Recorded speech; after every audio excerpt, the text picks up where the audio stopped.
Olá, sou Eniel Santo e nessa videoaula estudaremos sobre as questões filosóficas do período medieval, bem como o pensamento moderno expresso no racionalismo e o empirismo. E finalizaremos com a síntese kantiana, buscando relacionar com o campo da educação. Enquanto a preocupação da filosofia grega antiga era a questão da ética e como se organizar politicamente, com o advento do cristianismo, a Idade Média se confronta com a questão filosófica da religião, incluindo aí a relação entre a razão humana e a fé, defendida como verdade no pensamento judaico-cristão sobre um Deus supremo. Enfim, a filosofia medieval debruçava-se sobre a questão filosófica sobre a fé e a razão, pois para o pensador medieval a necessidade era explicar racionalmente a sua fé. Assim, surgem pensadores tais como São Tomás de Aquino, Santo Agostinho, que estavam preocupados com a questão de entender os elementos da fé do ponto de vista racional. E com isso, a filosofia medieval tinha uma preocupação puramente religiosa. O pensador medieval estava preocupado com a salvação, pois partia do pressuposto que o conhecimento verdadeiro já estava revelado na Bíblia, e a filosofia vinha para elucidar tal verdade revelada.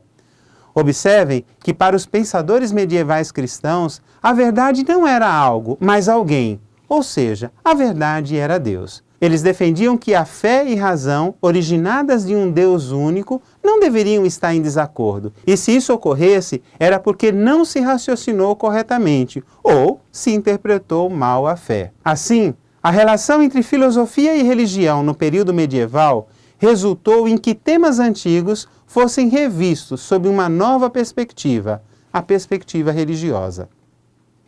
Temas tais como o conhecimento, a ética, a política, a metafísica, entre outros, passaram a ser vistos sob essa nova luz.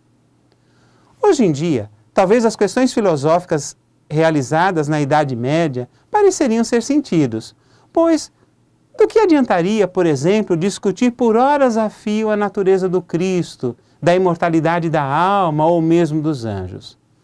Mas precisamos entender a mentalidade da época, pois viviam numa cultura dominada pela Igreja, que apresentavam a vida no mundo como algo passageiro. Assim, essas questões eram tratadas com paixão, pois saber respondê-las poderia significar a diferença entre a salvação e a danação eterna.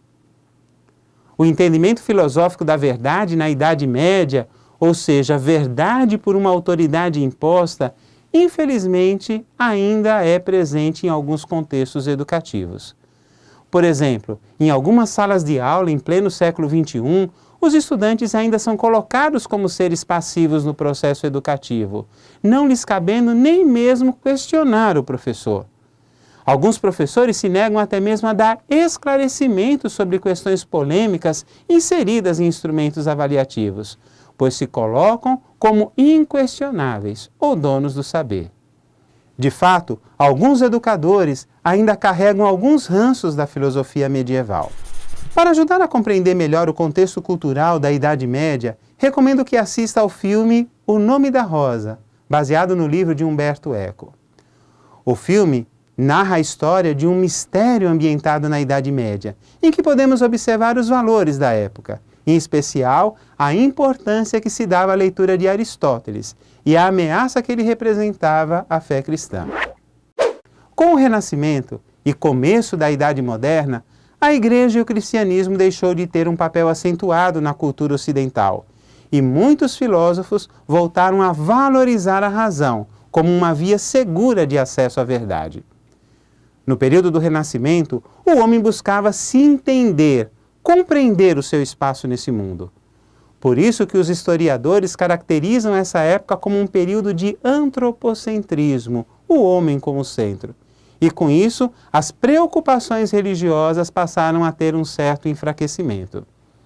De fato, o Renascimento propõe um retorno, um renascer do pensamento grego e romano, sem desconsiderar a crítica que os filósofos medievais já tinham avançado. Isso abriu espaço para outras questões filosóficas, ou seja, compreender a natureza, os seus efeitos naturais, não somente numa perspectiva teocêntrica, como na Idade Média, pois tais questões teológicas já tinham sido em grande parte respondidas. Mas agora, o homem moderno é um homem que deseja compreender o mundo, e isso trazia questões, por exemplo, como posso conhecer a natureza com segurança e de forma verdadeira? Lembre-se que na antiguidade grega, a questão do conhecimento era uma questão de linguagem, de articulação, de raciocínio. Já no período medieval, o conhecimento da verdade já estava revelado em Deus. Mas agora, no período moderno, a situação é bem diferente, pois o homem quer compreender a natureza para controlar, saber explorá-la em seu próprio benefício. Em decorrência disso, nós temos a partir do século XVI o início de uma revolução científica, que mais tarde, no século XVIII, dá origem à Revolução Industrial. Certamente, a questão filosófica marcante na Idade Moderna era como obter um conhecimento seguro da natureza, se esse não está embasado tão somente no raciocínio, nem tampouco na Bíblia como palavra revelada. Duas perspectivas emergiram na Idade Moderna para dar subsídios às questões filosóficas da época: o empirismo e o racionalismo. O empirismo, mais propriamente em inglês, ele vem da palavra empiria, que significa experiência, e procurava definir o conhecimento como resultado das nossas experiências. Desse modo, o empirismo privilegia um método indutivo, em que, por meio de experiências, somos capazes de alcançar um conhecimento mais amplo.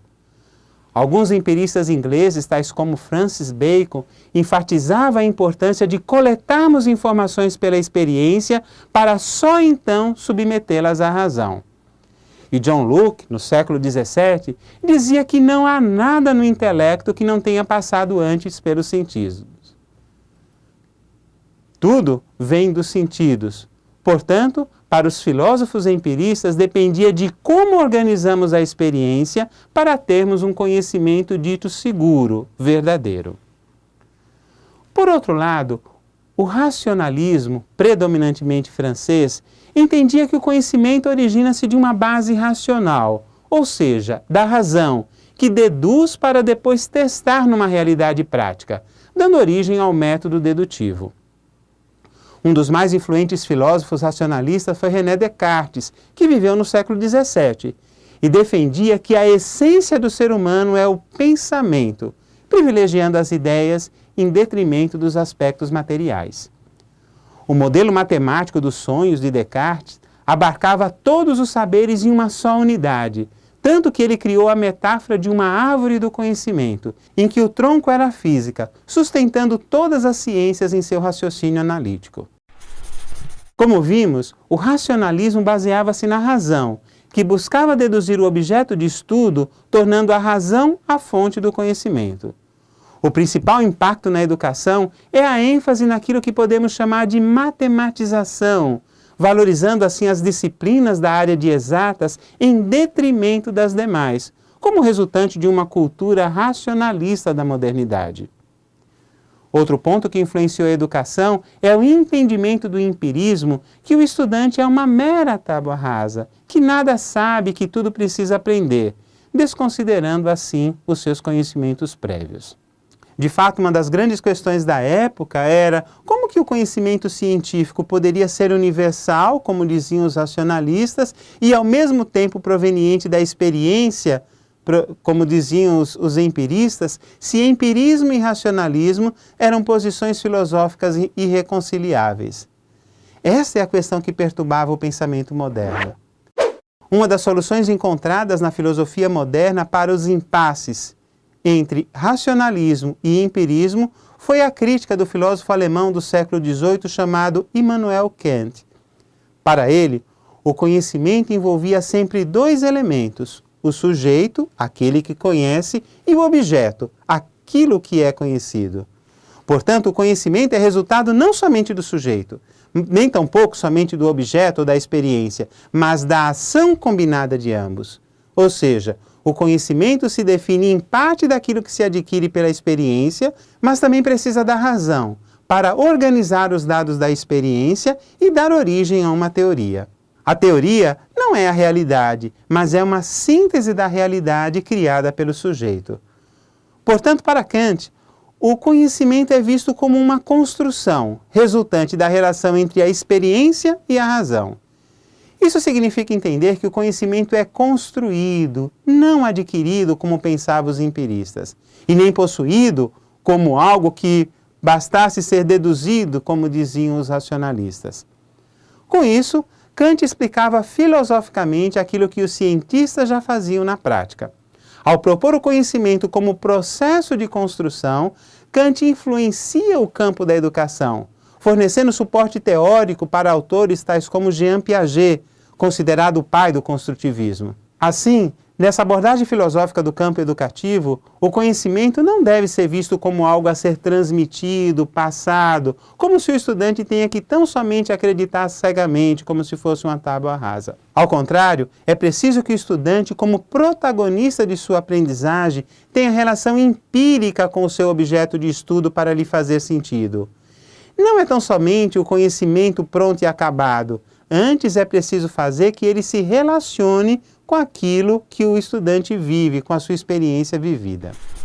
Em síntese, nessa videoaula percebemos que no período medieval, as especulações sobre o conhecimento estavam relacionadas com a fé cristã, ou seja, a verdade se identificava com o conhecimento de Deus, revelado por meio das Escrituras e da Igreja. Com o Renascimento, a filosofia busca resgatar a legitimidade da razão, tendo como principais correntes do pensamento o racionalismo, com a primazia da razão, e o empirismo, com a primazia da experiência para o conhecimento humano. Immanuel Kant nos apresentou uma síntese dessas duas correntes, afirmando que o conhecimento é construído por meio de uma ação entre sujeito e objeto. Aqui estão as principais referências dessa videoaula e recomendo que as consulte, bem como assistam aos vídeos adicionais disponíveis no AVA, para compreender melhor a filosofia moderna. Desejo-lhes bons estudos e até a nossa próxima videoaula.